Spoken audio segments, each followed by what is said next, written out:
We're going to kind of wrap up this section right now with one last little piece of the book here, and this is one of the guys named Lavender, last name Lavender. He gets killed, and the lieutenant takes the blame himself. He feels that blame, and part of it he kind of blames on his thinking about his girl back home, Martha, and he's thinking he wasn't doing everything he could do, and what could he have done better, and where did he let his guys down, and what he could do different from now on. And I'm going to the book. He loved her, but he hated her. No more fantasies, he told himself. Henceforth, when he thought about Martha, it would be only to think that she belonged elsewhere. He would shut down the daydreams. This was not Mount Sebastian. It was another world where there were no pretty poems or midterm exams, a place where men died because of carelessness and gross stupidity. Kiowa was right. Boom. Down. And you were dead, never partly dead. Briefly, in the rain, Lieutenant Cross saw Martha's gray eyes gazing back at him. He understood. It was very sad, he thought. The things men carried inside. The things men did or felt they had to do. He almost nodded at her, but he didn't. Instead, he went back to his maps. He was now determined to perform his duties firmly and without negligence. It wouldn't help Lavender, he knew that. But from this point on, he would comport himself as an officer. He would dispose of his good luck pebble, swallow it, maybe, or use Lee Strunk's slingshot, or just drop it along the trail. On the march, he would impose strict field discipline. He would be careful to send out flank security, to prevent straggling or bunching up, to keep his troops moving at the proper pace and at the proper interval. He would insist on clean weapons. He would confiscate the remainder of Lavender's dope. Later in the day, perhaps, he would call the men together and speak to them plainly. He would accept the blame for what had happened to Ted Lavender. He would be a man about it. He would look them in the eyes, keeping his chin level, and he would issue new SOPs in a calm, impersonal tone of voice, a lieutenant's voice, leaving no room for argument or discussion. Commencing immediately, he'd tell them they would no longer abandon equipment along the route of march. They would police up their acts. They would get their shit together and keep it together and maintain it neatly and in good working order. He would not tolerate laxity. He would show strength, distancing himself.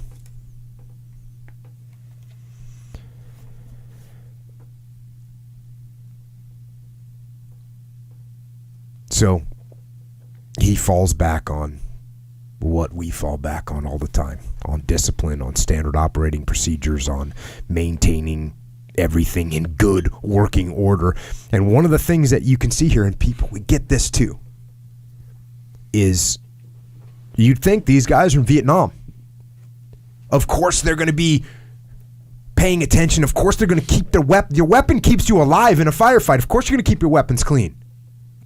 But he, as the leader, he has to lead.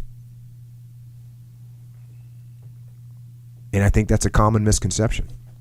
And we do talk about it all the time. And it's one of the most frequent questions I get asked. Like, well, you know, in the SEAL teams, you've got everyone's motivated and everyone's focused and it's a life or death. You know, so they're going to stay sharp and they're going to follow procedure no matter what. And, you know, my team's not like that in the business world, or, you know, people I work with aren't like that. And the best teams, they only follow that procedure, right? Because they've got leaders that are stepping up and making it happen. And look, we have some amazing people in the SEAL teams, just like we have some amazing people in the military, in Army and Marine units and other special operations units, et cetera.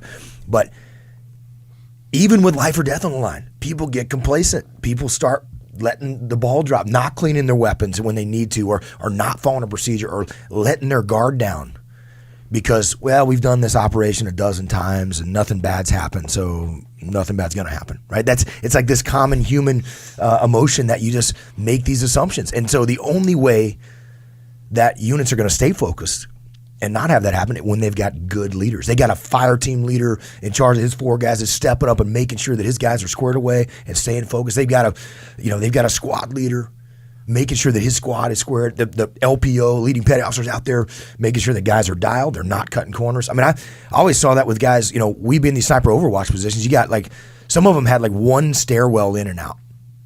And someone's got to watch that stairwell. Someone's got to have a weapon and looking down that stairwell. For 72 hours. Yeah, and so, hopefully we can rotate some guys out so it's not just the same guy. But even so, it's going to be several hours of you watching down that stairwell. And it's boring as hell, right?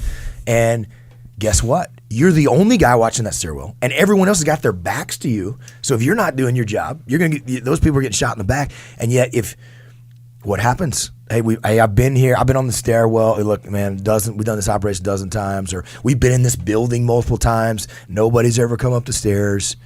I've been sitting here for hours on end. Hasn't happened. So people will fall asleep. People will stop paying attention, and only if you've got good leaders who are going to go check on that guy and make sure that he recognizes that. Listen, everybody's dependent on you. Not only are you going to get killed if someone slips up the stairs, but people are going to get shot in the back, and they were dependent on you to have their back. And it requires those good leaders at every level stepping up and going and checking on that guy. And if he is tired, he can't stay awake, rotate him out, put somebody else in there. But it requires leadership at every level. So even with life and death on the line, people get complacent. And this really goes to what you and I talk about all the time, which is, what does it really mean to take care of your people?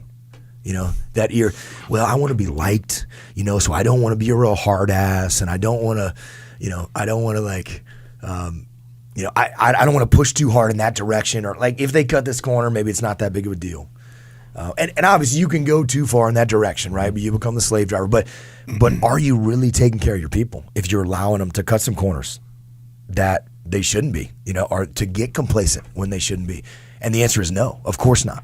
You're setting them up for failure, and so you as a leader have got to step up and make sure that your the peers around you, if you're not in a leadership position, but certainly as a leader, make sure that your team and those around you are toeing the line and following those standard operating procedures and achieving that highest standard possible, because that's what is going to allow them to stay alive on the battlefield and ultimately accomplish the mission, and certainly dominate and win on their battlefield anywhere, in business and life. Yeah, you can definitely see that all the things that Lieutenant Cross rattles off that he's going to now start imposing.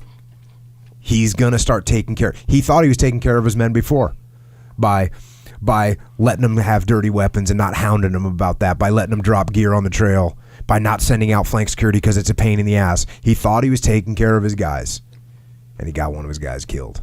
And that is exactly the point. When you're taking care of your people, that means you're taking care of them. That means you're holding the line, you're holding the discipline, and you're making sure that they are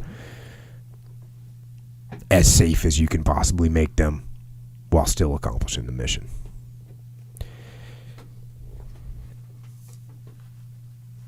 And that's pretty much what we had for this book, by the way. Again, it's called Tim O'Brien. The name of the book is called The Things They Carried.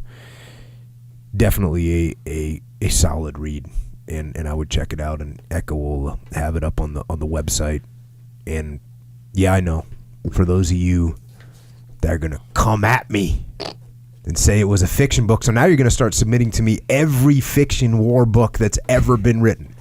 And I know there's some damn good ones out there, and there's probably some I'm going to end up doing, but yeah, this is one of them that is. And again, it's fiction, but clearly it's based on experiences, and once again, you can see that even though war evolves and war changes, the fundamentals of human nature in war don't really change. I'm not into fiction books. I don't remember the last time I read a fiction book. I'm going to read that book because that immediately resonated with me and puts me back in those, just the sights and smells and the stuff that we carried and opens up some. It's just I look forward to digging into it in some detail. It's a good one. And that's the thing when you are dealing with these books and you start to really listen to them and read them, there's always so much more than you get out of it the first time you go through it.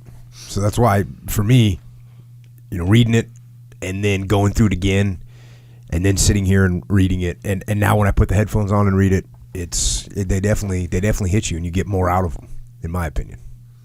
No doubt. There's something magical about putting the headphones on, because you had read a couple of those excerpts and we were talking about this over the last couple of days and what the podcast is going to be about, and it did not, once sitting here listening to you read it with the headphones on, it's like takes me immediately back to Ramadi, thinking about the stuff that we, the things that we carried with us and the moon dust that we patrolled through and those smells and stenches and the heat. And frankly, I'm pretty eager to go back and get some right now.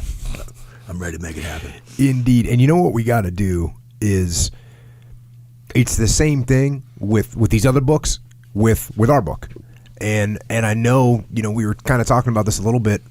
When you write a book, you're confined in some way to the structure of the book and to the length of the book and to the balance of the book. And so you can't just drill down on some facet that might not be totally pertinent to that particular way that it's laid out.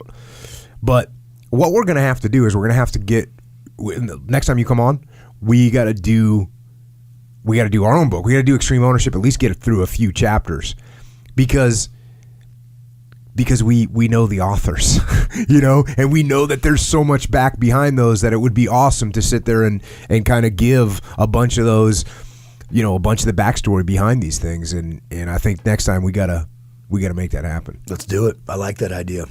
There's so much there, and it is even going back and reviewing the book, you're thinking about these little things. I'm like, oh, we should have said that, and obviously it doesn't illustrate this, the point, and we got to focus it. But yeah, there's a lot behind that. I mean, I think about that blue on blue scenario, just an opening chapter, Extreme Ownership, and what that was about, and all that went into that. It'd be great to talk about that in some detail. We'll have to get that next time. Now,